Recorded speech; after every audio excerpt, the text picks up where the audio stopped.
artistic Meet us performances. at the Sun Bavaria Gas Yeah. Station invites you Of to the explore the stall. original craft beer culture with Sun Craft Beer, featuring some of the finest craft brews in the world.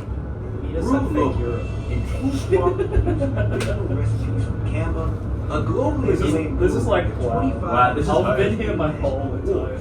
Sun Craft Whole Beer time delivers you have been refined here, all the way flavors to derived from Scotland. German Nhìn nào. and American imported malt and hops. Như kiểu phần lấy cá With lên a bài. 100% German imported brewing system and authentic German brewing processes carried out by experienced TikToker đó. brewmasters, Hả? the rich Trong đó taste là of những Sun TikToker Craft đó. Beer is sure to Chicken. impress the German beer.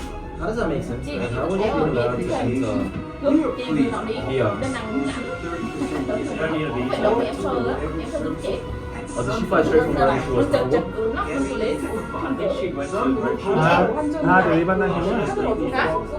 Thì đi ban đại hiếu à? chưa Là làm Rồi đi cô đang nặng nhưng mà đi phòng ngay là tự cà phê là được. nhiều người nào đi bên nhưng làm cái đánh xe vào nó có đi gần không? Bây giờ đi lên năng đẹp vậy là bên đây Cao tốc đi bên đây những người họ trùng đó em Cô có băng băng đây đẹp không?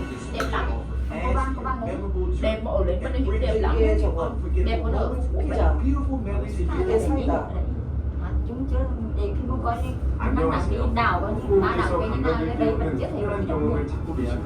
thì bữa đi thôi chị Green Shop phí như Đây, này. đây coi cái gì cái bọn con thơ rất đẹp cái đi mình để có thể đẹp đi. Đi bằng Bữa nay thứ mấy, thứ hai đúng không? 3 thứ. 2 ngày được. Mấy cái vách đá đẹp nhỉ?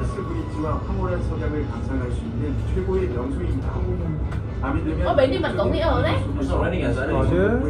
họ sẽ bên đó Và nếu chưa nha đài này celebrate. Cả một cái lan luôn á. đúng là Lan mới hơn cái đã có thể giờ đứng sửa đặng luôn con đấy thôi Oh, you're sweating. Ở Đứng trong cái tiền như nào nhỉ? ơi